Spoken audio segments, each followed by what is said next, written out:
Assalamualaikum warahmatullahi wabarakatuh. Hai teman-teman, saya Hasma, mahasiswa Institut Agama Islam Negeri Parepare. Kali ini saya akan membahas tentang komunikasi antar budaya. Apa sih itu komunikasi antar budaya? Jadi, komunikasi antar budaya itu adalah pertukaran informasi yang terjadi antara dua orang atau lebih yang berbeda secara budaya, tetapi seringkali selama ini perbedaan budaya seringkali dikaitkan dengan perbedaan suku maupun etnis saja. Padahal perbedaan budaya atau komunikasi antar budaya itu bisa terjadi antara dua orang yang berbeda secara jenis kelamin, misalnya perempuan dan laki-laki, atau perbedaan secara pekerjaan, misalnya petani dan nelayan. Nah, kenapa kita perlu tahu dan memahami komunikasi antar budaya?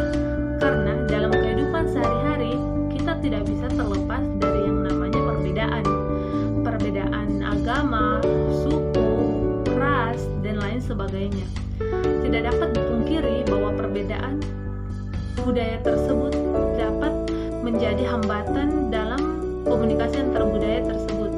Jika kita tidak bisa menyikapinya dengan baik, maka akan muncul kesalahpahaman. Dengan mempelajari komunikasi antar budaya, maka kita bisa menghadapi hambatan-hambatan komunikasi. Komunikasi antar budaya pada hakikatnya dapat menciptakan keselarasan dan kebersamaan. Selain itu, dapat saling memahami sisi perbedaan antara individu. Hal itu pun sering terjadi di Indonesia, karena Indonesia merupakan negara yang memiliki banyak budaya. Nah, perbedaan inilah yang perlu didukung dan dilestarikan.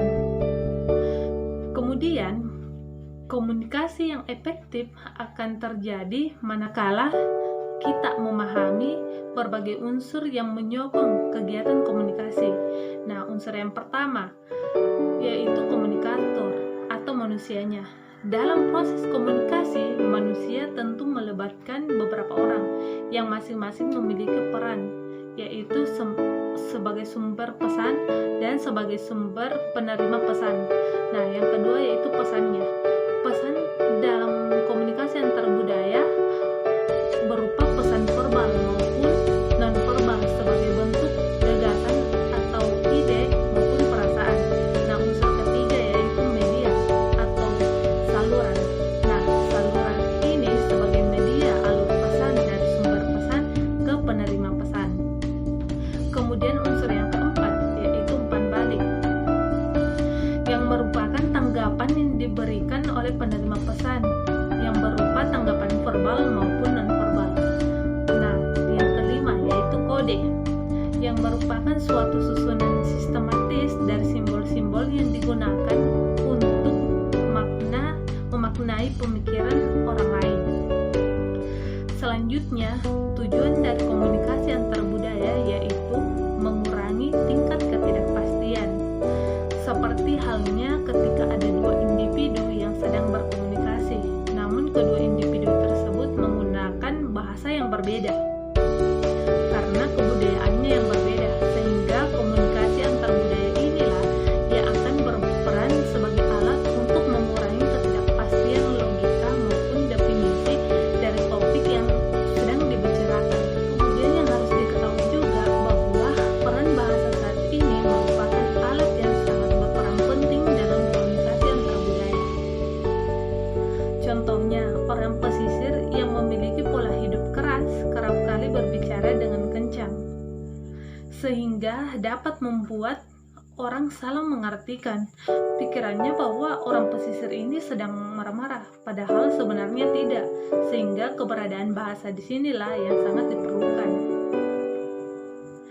Dengan menggunakan bahasa Indonesia atau bahasa kebangsaan, maka salah paham akan menurun dan perlahan menghilang, karena bahasa sendiri yang dapat memilih mana yang marah, senang, dan sedih, karena bahasa merupakan simbolik dari rasa.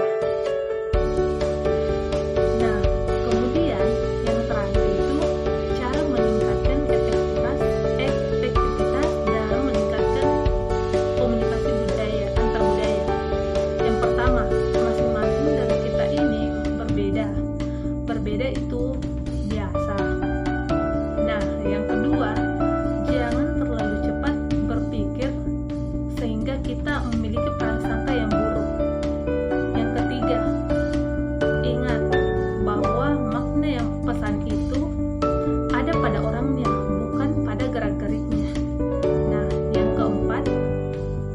kita harus bisa mempelajari budaya dari lawan bicara.